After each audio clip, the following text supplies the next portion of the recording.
Je m'appelle Camille Leroy. J'ai 34 ans et, pendant 156 semaines consécutives, j'ai envoyé 700 € chaque vendredi aux 2 personnes qui ont passé la majeure partie de ma vie à m'apprendre que l'amour se méritait. Ce virement partait d'habitude pendant ma pause déjeuner à l'hôpital, entre 2 vérifications de bouteilles d'oxygène, l'apaisement de parents anxieux et les appels pour mettre à jour les traitements d'enfants dont les familles ne tenaient plus qu'à un fil. Je gagnais ma vie en aidant les autres et, chaque semaine, je remettais de l'argent à 2 adultes qui n'avaient jamais, pas une seule fois, rendu mon existence plus légère. Le matin du 7e anniversaire de ma fille, j'ai fixé l'écran de confirmation du virement hebdomadaire, puis la robe de fête rose suspendue à la porte de notre armoire, et pour la première fois, j'ai ressenti quelque chose de plus froid que le ressentiment. J'ai ressenti de la honte. Pas pour eux. Pour moi-même. Parce qu'au fond de moi, je savais déjà que je payais des gens qui ne pouvaient même pas faire semblant de s'intéresser à la petite fille qui attendait depuis un mois de les voir. Manon avait parlé de ses grands-parents toute la semaine comme s'ils étaient de la royauté. Elle avait elle-même mis de côté 2 cupcakes supplémentaires, un avec un glaçage bleu parce qu'elle se souvenait que ma mère avait dit un jour que le bleu était élégant, et un avec des vermicelles colorées parce qu'elle pensait que mon père aimait ce qui était amusant. Même si je ne me souvenais pas de la dernière fois où il avait souri à quelque chose qui ne lui apportait aucun profit personnel. Je me répétais qu'il finirait par venir cette fois, parce que même les personnes égoïstes sont généralement capables de faire preuve de gentillesse quand un enfant est impliqué, mais une partie de moi connaissait la vérité. Cette partie de moi se souvenait de chaque récital d'école ignoré, de chaque visite annulée, de chaque excuse qui s'évaporait comme par magie dès que le loyer, l'assurance ou les courses alimentaires étaient en jeu de leur côté. J'aimerais pouvoir dire que j'ai vu clair avant ce jour, mais la vérité est plus laide. Je voyais la réalité, je continuais simplement à la financer. Avant de vous dire ce qui s'est passé quand j'ai enfin demandé pourquoi ils avaient snobé l'anniversaire de mon enfant, dites-moi ceci, quelle heure est-il chez vous en ce moment? Et d'où regardez-vous cette vidéo? Je veux vraiment savoir jusqu'où cette histoire voyage ce soir. La fête de Manon commençait à 15h et, à 14h30, notre appartement ressemblait à l'œuvre d'un enfant à qui l'on aurait donné trop de sucre et une liberté artistique totale. Des guirlandes traversaient le plafond en ligne tortueuse, des étoiles en papier étaient scotchées au mur, et la table de la salle à manger croulait sous des mini-sandwichs en forme de cœur, des bols de fruits. De la limonade rose dans des distributeurs en plastique et un gâteau aux fraises à 3 étages que je n'avais aucune raison d'essayer de réaliser après 2 gardes de nuit d'affilée. Mais Manon avait demandé quelque chose de « chic comme une princesse », et quand votre fille vous dit cela avec tout son cœur, vous trouvez une énergie que vous n'avez physiquement plus. Elle virevoltait dans le salon en chaussettes blanches et dans cette robe rose qu'elle avait choisie des jours à l'avance, serrant contre elle un Polaroid fané de l'année précédente. Sur cette photo, elle était assise sur mes genoux à notre ancienne table de cuisine avec un gâteau de supermarché, une couronne en papier glissant sur un sourcil et 2 chaises vides derrière nous qu'elle avait insisté pour laisser libre, au cas où. Elle a brandi la photo et m'a demandé « Tu crois que mamie portera du rose cette fois pour qu'on soit assortis ?» J'ai souri si fort que cela a failli faire mal. Peut-être, ai-je répondu. Peut-être. Les enfants ne comprennent pas l'absence émotionnelle comme les adultes, ils croient simplement que les gens censés les aimer finiront par agir comme tels. C'est ce qui rend ces moments insupportables. Ses amis sont arrivés en premier, bruyants, joyeux, laissant traîner des papiers cadeaux partout. Puis les voisins, 2 mamans de son cours de danse, puis Vanessa, chargée d'un sac de cadeaux géant et d'une chaleur capable de combler chaque recoin froid de l'appartement. Chaque fois que la sonnette retentissait, le visage de Manon s'illuminait avec ce même espoir immédiat, et chaque fois que ce n'était pas mes parents, elle se reprenait trop vite, ce qui rendait la chose encore pire. Elle ne faisait jamais la moue, elle ne demandait jamais « Où sont-ils ?» devant les invités. Elle continuait simplement à surveiller la porte avec un sourire qui s'efforçait d'être courageux. À un moment donné, je l'ai trouvée agenouillée à la table basse, des crayons éparpillés, travaillant sérieusement sur un dessin d'anniversaire. Elle avait dessiné elle-même, moi, des ballons, le gâteau, et 2 grands personnages aux cheveux argentés. C'est pour mamie et papy, a-t-elle dit sans lever les yeux, pour qu'ils sachent où se mettre quand ils arriveront. J'avais géré des urgences à l'hôpital sans jamais perdre mes moyens, j'avais parlé calmement à des parents terrifiés pendant que les alarmes hurlaient autour de nous, mais cette phrase a failli m'effondrer. Pourtant, j'ai continué à bouger. J'ai versé du jus, coupé le gâteau, noué des rubans autour des sacs de cadeaux, ri quand il le fallait, remercié les gens d'être venus et réajusté le diadème en carton qui ne tenait pas sur la tête d'une petite fille. Extérieurement, j'avais l'air d'une mère organisant une fête d'anniversaire parfaite. À l'intérieur, je comptais chaque minute comme s'il s'agissait d'une pièce à conviction. Au moment où Manon s'est tenue devant le gâteau, les mains jointes, les yeux fermés pour faire son vœu, je savais déjà qu'il ne viendrait pas. Mais elle a ouvert les yeux et a regardé vers la porte de toute façon avant de regarder les bougies. Ce détail m'a marqué plus que tout le reste. Pas les cadeaux, pas les jeux, pas la musique. Juste une petite fille vérifiant une dernière fois si l'amour avait décidé d'arriver en retard. Elle a ri pendant les chaises musicales, a remercié Vanessa pour la veste à paillettes ridicule qu'elle a immédiatement voulu enfiler par-dessus sa robe, et a serré chaque amie dans ses bras comme si la journée avait été parfaite. Mais après le départ du dernier invité, alors que l'appartement retombait dans le silence, à part le grincement des ballons qui se dégonflaient, elle est venue vers moi, tenant le cupcake au glaçage bleu intact, et a demandé « Est-ce qu'ils m'ont oublié ? Ou est-ce qu'ils viennent encore après le dîner ?» C'est à ce moment-là que la vérité a cessé d'être quelque chose que je pouvais adoucir pour moi-même. Il ne s'agissait plus de parents impolis, de déception ou de vieux ressentiments. Il s'agissait de savoir quel genre de mère j'allais devenir, celle qui continue d'excuser la cruauté ou celle qui finit par appeler les choses par leur nom. Après avoir donné son bain à Manon, l'avoir bordée au lit et l'avoir convaincue que les adultes ratent parfois des choses importantes, mais que cela n'avait rien à voir avec le fait qu'elle soit une petite fille aimable, je me suis assise seule au comptoir de la cuisine, fixant mon téléphone tandis que le réfrigérateur bourdonnait trop fort dans le silence. L'appartement ressemblait à une fête qui s'était effondrée en plein milieu d'un souffle. Du papier cadeau déchiré traînait sous la table, du glaçage rose avait séché sur une assiette. Un seul cupcake au glaçage bleu restait intact près de l'évier, celui que Manon avait gardé pour ma mère, le glaçage s'affaissant lentement vers l'intérieur. Je le fixais comme s'il pouvait expliquer quelque chose. À 21h42, j'ai appelé. Mon père a décroché à la 4e sonnerie avec le ton irrité d'un homme qui se sentait manifestement interrompu, et non coupable. Je n'ai pas commencé par la colère, je n'ai pas accusé, ni pleuré, ni plaidé. J'ai posé une seule question, doucement, pourquoi n'êtes-vous pas venu à l'anniversaire de Manon ? Il y a eu une pause, le bruit d'une télévision en fond, puis la voix de ma mère près de lui demandant « Qui est-ce » Il a répondu à elle d'abord, Camille. Puis il est revenu vers moi avec un petit rire qui m'a instantanément ramené à chaque moment méprisant de mon enfance. Nous n'étions pas nécessaires là-bas, a-t-il dit. J'ai agrippé le bord du comptoir si fort que mes doigts me faisaient mal. Elle vous a attendu toute la journée. Nouvelle pause.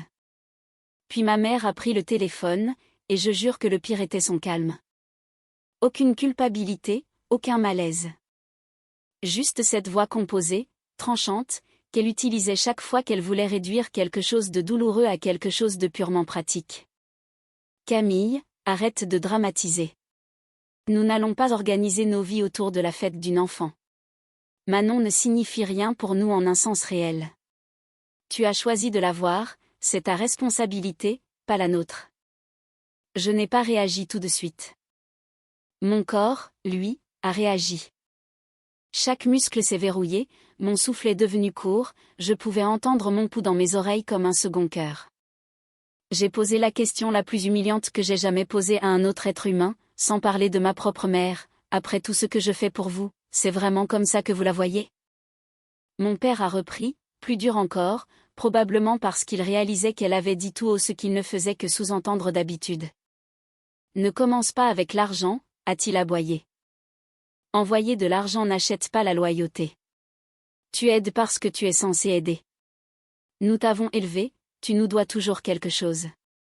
Et n'attends pas de nous que nous jouions les grands-parents gaga juste parce que ton gosse veut de l'attention.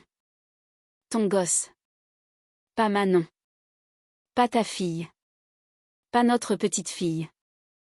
Juste, ton gosse. Comme si elle était un fardeau aléatoire que j'avais traîné dans leur champ de vision. Et là, une centaine de souvenirs les ont commencé à défiler dans ma tête si vite qu'ils semblaient chorégraphiés. Le jour où Manon avait 40 de fièvre et que j'ai appelé ma mère depuis les urgences parce que j'avais déjà trop manqué de travail et que j'avais besoin de quelqu'un pour rester avec nous 1 heure, et qu'elle a répondu « Je ne vais pas passer mon après-midi entourée d'enfants malades ». Le Noël où ils sont arrivés avec 3 heures de retard, sont repartis tôt, et m'ont quand même rappelé avant de partir que leur facture de chauffage était impossible à payer ce mois-là. Le récital qu'ils avaient promis d'attendre puis ont zappé parce que mon père ne voulait pas gérer le stationnement. La carte d'anniversaire qu'ils avaient signée l'an dernier pour Manon sans cadeau, sans message, avec une demande d'argent glissée dans la même enveloppe pour eux-mêmes 3 jours plus tard. Soudain, tout prenait sens de la manière la plus ignoble qui soit. Je n'avais pas soutenu des parents en difficulté et émotionnellement distants, j'avais financé 2 personnes qui se sentaient en droit d'exiger de moi tout en étant indifférentes à mon enfant. Cette distinction a tout changé. Pendant que mon père parlait encore, expliquant son devoir comme si j'étais une employée refusant des heures supplémentaires, j'ai ouvert mon application bancaire. Mes mains tremblaient tellement que j'ai failli faire une erreur de mot de passe. Le virement hebdomadaire était là, net, routinier et incroyablement normal. 700 € chaque vendredi, comme une horloge. Je l'ai annulé. Puis j'ai annulé le virement automatique de secours que j'avais mis en place au cas où mes gardes deviendraient chaotiques. Puis, parce que quelque chose de plus profond que la colère avait pris le dessus, j'ai transféré l'équivalent des 3 prochains mois de ce qui leur était destiné vers un nouveau compte épargne au nom de Manon. Je l'ai intitulé « Fonds d'études Manon », avant même de pouvoir revenir en arrière. Ma mère parlait toujours en fond, m'accusant de théâtralité, disant que je déformais ses propos, mais sa voix commençait à sembler lointaine. Tout mon corps vibrait, mais pas d'indécision, de clarté. 40 minutes après que mes parents m'ont dit que mon enfant ne signifiait rien pour eux, l'argent s'est arrêté. Pas mis en pause, pas réduit, arrêté. Et pour la première fois en des années, j'ai réalisé que couper les ponts n'est pas toujours un acte de colère, parfois, c'est la première phrase honnête que vous prononcez depuis très longtemps. Je me suis réveillée le lendemain matin avec l'impression d'avoir dormi dans une tempête. Ma poitrine était serrée, mes yeux brûlaient, et pendant 1 seconde, j'ai oublié ce qui s'était passé. Puis, j'ai vu la bannière d'anniversaire rose encore affaissée dans le salon et je m'en suis souvenue. Manon est arrivée en pyjama dinosaure, les cheveux en bataille, la voix douce de sommeil, et a demandé si elle pouvait avoir des gaufres parce que les anniversaires devraient durer au moins 2 jours. J'ai dit oui immédiatement parce que si j'avais bien compris une chose avec une clarté douloureuse, c'était que l'enfance ne devrait pas avoir à porter les dommages des adultes plutôt que nécessaire. J'ai fait des gaufres, préparé son sac d'école, tressé ses cheveux et je l'ai regardée entrer à l'école avec ce même sac à dos rose et ce petit signe de la main confiant qu'elle me faisait toujours.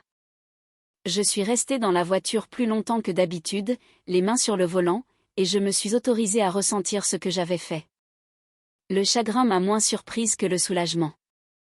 Je m'attendais à ressentir de la culpabilité, peut-être de la panique. Au lieu de cela, j'avais l'impression que quelqu'un avait coupé un fil qui bourdonnait sous ma peau depuis des années. À 10h17, mon téléphone s'est allumé. Ma mère. Un SMS, fais le virement aujourd'hui. La cotisation de copropriété est due et la carte de ton père a déjà été refusée. Je l'ai lu 1 fois, puis 2. Aucune mention de Manon, aucune honte, aucune excuse, aucun « nous n'aurions pas dû dire ça ». Juste de la logistique, juste une exigence. Un deuxième message est arrivé moins d'1 minute après, on ne discute pas de la soirée d'hier. On a dit ce qu'on a dit sous le coup de la frustration. Ne te comporte pas de manière irrationnelle à cause de tes émotions. J'ai ri dans ma voiture, un rire sec, étrange, qui m'a moi-même surprise. À cause des émotions, comme si le fait qu'une enfant attende toute la journée des grands-parents qui déclarent plus tard qu'elle ne signifie rien n'était un simple malentendu hormonal que je rendais dramatique. Comme si leur dépendance à mon argent était pratique et que la douleur de ma fille était théâtrale. J'ai tapé 3 réponses différentes et je les ai effacées. Puis j'ai envoyé la seule version qui me semblait assez propre, vous avez clairement exposé votre position. Je fais de même. Il n'y aura plus d'argent. Ne contactez plus Manon. Je vous souhaite la vie que vous avez choisie.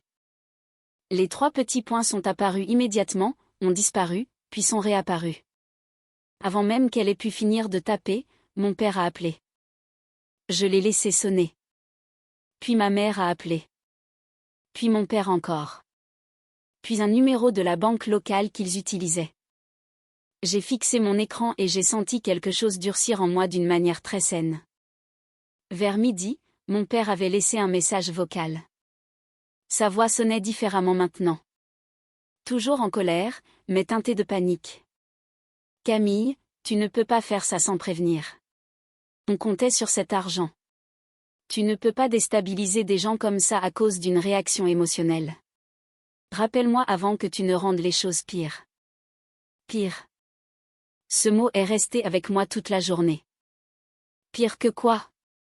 Pire qu'apprendre à ma fille que les gens peuvent l'insulter, l'ignorer, prendre l'argent de sa mère et mériter quand même un accès illimité parce qu'ils partagent notre ADN? Pire que de passer des années à récompenser la négligence émotionnelle par un virement automatique? Pire que de regarder une enfant de 7 ans jeter un coup d'œil vers la porte d'entrée en soufflant ses bougies? Vers 14 heures, ma mère a changé de tactique et a envoyé un message plus long, plein de sacrifices, de culpabilité et de distorsions soigneusement polies.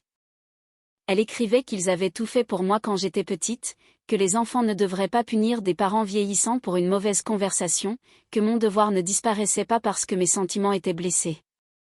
Elle a même ajouté, tu sais à quel point ton père est sous pression en ce moment. Comme si le stress était un permis pour la cruauté. Je n'ai pas répondu. Au lieu de cela, j'ai ouvert mon application de budget et j'ai regardé à quoi ressemblerait ma vie sans ce virement hebdomadaire. C'était presque offensant de voir à quel point c'était devenu évident. Plus d'épargne, plus de marge de manœuvre, plus de sécurité pour Manon, un vrai fonds d'urgence, de meilleures activités extrascolaires, peut-être un camp de danse cet été sans avoir à calculer quelle facture je devrais retarder. Peut-être des appareils dentaires l'année prochaine sans angoisse. Peut-être simplement vivre sans ce rituel du vendredi consistant à virer de l'argent à des gens qui me traitaient comme un service public. Plus je fixais les chiffres, plus je devenais furieuse. Non pas parce que je les avais coupés, mais parce que j'avais attendu si longtemps. À 16h06, un autre message vocal est arrivé. Mon père encore, ne prétendant plus qu'il s'agissait de morale. Si tu n'envoies rien ce soir, on va avoir des problèmes ici. Voilà. La vérité, plus simple cette fois. Ils ne pleuraient pas la relation, ils pleuraient l'interruption de leurs revenus. Et une fois que j'ai vu cela clairement, j'ai compris quelque chose que j'aurais aimé apprendre 10 ans plus tôt, certaines personnes ne confondent jamais l'amour et l'argent, parce que pour elles, l'amour a toujours été la façon la plus efficace de demander de l'argent.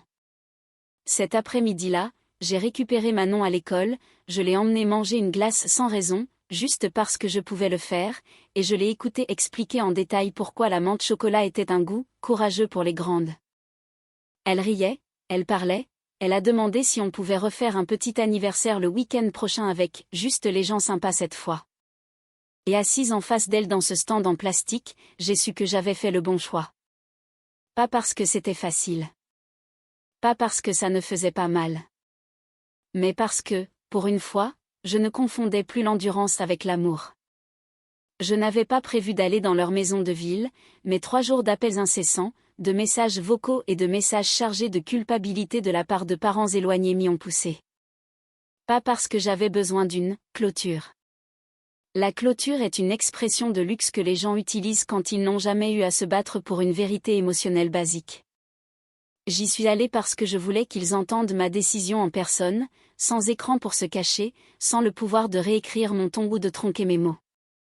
Leur maison ressemblait exactement à ce qu'elle avait toujours été, des étayers qu'ils ne pouvaient pas se permettre d'entretenir, un panneau, bienvenue, en laiton poli à mort, et le genre de Porsche qui crie la stabilité de loin alors que tout ce qui se trouve en dessous pourrit. Ma mère a ouvert la porte avant que je n'aie frappé une deuxième fois. Son visage s'est durci quand elle a vu que j'étais venue seule. Alors, tu as enfin décidé d'agir comme une adulte? A-t-elle lancé. Je suis entrée et j'ai vu des avis d'impayés empilés sous un bol décoratif dans l'entrée. Cela m'en disait plus que sa voix. Mon père est arrivé de la cuisine, déjà en colère, déjà préparé. Tu nous as embarrassés, a-t-il dit. Ta tante a appelé pour demander pourquoi ta mère pleurait. Tu sais ce que ça fait aux gens de notre âge? Je l'ai regardé une seconde et j'ai presque admiré la technique. Il disait, de notre âge, comme si l'âge, en soi, leur donnait un droit sur mon revenu. Qu'est-ce que tu lui as dit? Ai-je demandé. Que notre fille nous a coupés parce qu'on a raté une fête, a craché ma mère, ce qui était vrai. Non, ai-je dit. La vérité, c'est que vous m'avez dit que ma fille ne signifie rien pour vous. La vérité, c'est que vous avez pris mon argent chaque semaine tout en traitant Manon comme un inconvénient. La vérité, c'est que vous attendiez de moi que je continue à payer après avoir dit le fond de votre pensée. Mon père s'est approché. Tu sors une phrase de son contexte. Laquelle? Ai-je demandé. La partie où elle ne signifie rien ou la partie où vous avez dit que je vous dois toujours quelque chose? Ça a fait mouche. Pendant un moment, personne n'a bougé. Puis ma mère a fait ce qu'elle faisait toujours quand elle était acculée par les faits, elle a haussé le ton. Tu es égoïste. Tu as toujours été égoïste. Depuis que tu as eu cet enfant, tout tourne autour de tes sentiments, de ton emploi du temps, de ta vie. Nous avions besoin d'aide. Tu avais la capacité de la fournir. C'est ce que fait la famille. Non, ai-je dit, plus calmement qu'elle, ce qui l'a rendue encore plus furieuse. C'est ce que fait l'exploitation. La famille ne dit pas à une enfant de 7 ans qu'elle est indésirable sans le lui dire en face. La famille ne réclame pas 700 € chaque semaine tout en refusant de se présenter pour le gâteau. L'expression de mon père est passée de l'indignation à quelque chose de plus laid, le moment où une personne réalise que l'argent s'est réellement arrêté. Est-ce que tu comprends ce que ça peut nous faire? A-t-il demandé. Nous avons des obligations, des frais. Nous sommes en retard parce que nous attendions, il s'est arrêté. Attendions. Voilà. Toute l'architecture de la relation dans un seul mot. Pas espéré. Pas apprécié. Attendions. Vous attendiez de moi que je continue à financer votre vie, ai-je dit. Et j'attendais de vous que vous aimiez assez ma fille pour vous présenter pendant 2 heures. Il semble que nous nous soyons trompés tous les deux. Les yeux de ma mère se sont rétrécis. Si tu t'en vas à cause de ça, ne reviens pas quand Manon demandera pourquoi elle n'a pas de grands-parents.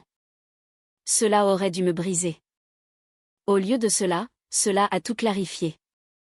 Quand Manon demandera, ai-je dit, je lui dirai la vérité d'une manière qu'une enfant peut porter. Je ne lui apprendrai pas que l'amour est quelque chose que l'on doit acheter à des gens qui regrettent de devoir le donner. Je me suis tournée pour partir. Mon père m'a suivi jusqu'au porche et a sifflé, assez fort pour que la voisine qui arrosait ses plantes puisse l'entendre, nous couper financièrement à notre âge, c'est comme nous tuer à petit feu. Je l'ai regardé une dernière fois et j'ai dit, non, je refuse juste de mourir avec vous. Puis je suis montée dans ma voiture et je suis partie pendant qu'il restait là, sans voix, parce que pour une fois, je ne lui avais laissé aucune place pour faire de moi la méchante de l'histoire. Le soir même, la campagne familiale a commencé. Ma mère a posté un paragraphe vague sur les enfants qui oublient les mains qui les ont nourris. Mon père a partagé une citation sur la loyauté. 2 cousins m'ont envoyé des messages prudents, imprégnés de culpabilité, me demandant si je n'avais pas surréagi sous le coup de l'émotion. Un oncle que je n'avais pas vu depuis 11 mois a écrit « Ils sont vieux, Nat. » Parfois, les personnes âgées disent des choses dures. Ça ne veut pas dire qu'il faut les laisser couler. J'ai failli jeter mon téléphone. La vitesse avec laquelle les gens défendent les abuseurs dès que l'argent est en jeu serait drôle si elle n'était pas aussi épuisante. Mais je me suis souvenu de l'une des notes que je m'étais écrite après l'anniversaire, ne joue pas ta douleur pour des spectateurs. Alors, je n'ai pas répondu publiquement. J'ai fait quelque chose de mieux. J'ai choisi la précision. J'ai envoyé des messages privés à 4 proches qui me connaissaient vraiment, pas la version théâtrale que mes parents préféraient. Je n'ai fait aucun discours, aucune capture d'écran dramatique de chaque insulte, juste des dates, des montants et des faits. Je leur ai dit que j'avais payé 700 € par semaine pendant 3 ans. Je leur ai dit que mes parents avaient raté l'anniversaire de Manon. Je leur ai dit que quand j'ai demandé pourquoi, ils ont dit qu'elle ne signifiait rien pour eux. Je leur ai dit que les virements étaient terminés et que le sujet était clos. C'était tout. Pas de supplication pour être cru, pas d'épanchement émotionnel. La vérité, propre et stable, a le pouvoir de faire des dégâts par elle-même. La première personne à répondre fut ma tante Colette, la sœur aînée de ma mère, qui a écrit « Ils ont dit ça à propos de Manon ».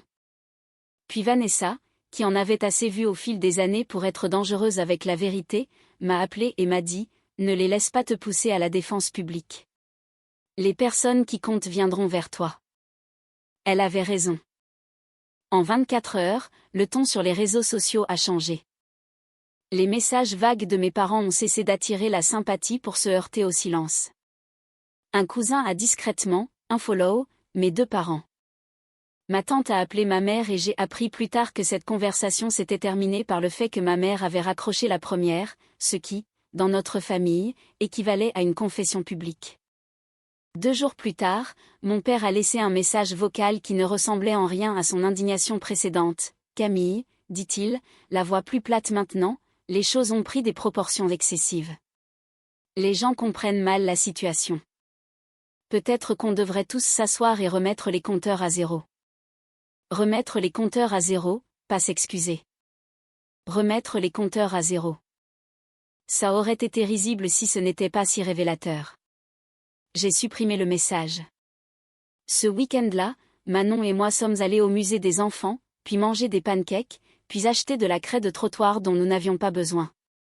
Sur le chemin du retour, elle a demandé avec désinvolture « Mamie et papy sont toujours occupés ?»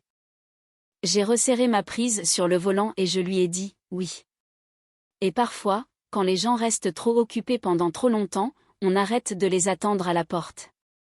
Elle a réfléchi un instant, puis a hoché la tête comme si elle comprenait plus qu'elle ne le devrait. « D'accord », a-t-elle dit. « Est-ce que Vanessa peut venir à mon prochain anniversaire à la place ?» J'ai souri malgré moi. « Absolument. Les enfants savent qui est présent. Leur loyauté ne s'achète pas avec des titres. Elle se construit par la présence. Il m'avait fallu 34 ans pour l'apprendre. Il lui a fallu un anniversaire raté et un peu d'honnêteté. 3 semaines plus tard, un samedi après-midi chaleureux, Manon a demandé si on pouvait faire un anniversaire de rattrapage. Pas parce qu'elle voulait plus de cadeaux, mais parce qu'elle voulait une journée qui soit tout entière joyeuse. Alors on l'a fait. On a gardé l'événement restreint exprès. Juste Manon, moi, Vanessa, 2 amis du quartier, une machine à bulles achetée en solde, des cupcakes d'une boulangerie du coin et de la musique jouant sur une enceinte qui coupait une chanson sur 3. C'était imparfait, bruyant, lumineux et réel.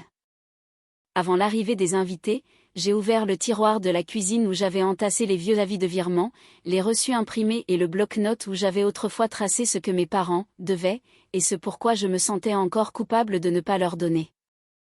J'ai emporté toute la pile sur la terrasse avec un saladier en métal et un briquet. Je n'ai fait aucun discours. Je n'ai pas pleuré. J'ai regardé le papier se recroqueviller en bord noir, puis en cendres. Manon est venue à la porte-fenêtre et a demandé ce que je faisais. Je jette les vieilles erreurs, ai-je dit. Elle a accepté cette réponse immédiatement, parce que les enfants n'ont pas toujours besoin de détails. Ils ont besoin de bulletins météo émotionnels, sûrs. Insurs. Nuageux. Clairs. Plus tard ce jour-là, je l'ai trouvée à la table de pique-nique en train de dessiner encore. Cette fois, il n'y avait pas de grand personnage aux cheveux argentés à ajouter. C'était juste elle, moi, Vanessa avec ses boucles d'oreilles géantes et un petit groupe d'amis tenant des ballons. En haut, elle a écrit en majuscules irrégulières, MS Jean. Je me suis assise à côté d'elle et j'ai regardé cette page pendant un long moment. C'est à ce moment-là que j'ai su qu'on s'en sortirait. Pas parce que ça a cessé de faire mal. Pas parce que mes parents avaient changé. Ils ne l'avaient pas fait. En fait, le soir même, alors que les derniers invités partaient, mon téléphone s'est allumé avec une demande d'appel vidéo de leur part. J'ai presque ignoré l'appel, mais quelque chose en moi voulait voir à quoi ressemblait le désespoir quand la fierté perd enfin. J'ai décroché sans parler. Mes parents sont apparus côte à côte à l'écran. Plus aucun vernis. Plus aucune dignité répétée. Juste la tension. Ma mère semblait plus vieille qu'il y a un mois. Mon père semblait furieux que le besoin l'ait forcé à la visibilité.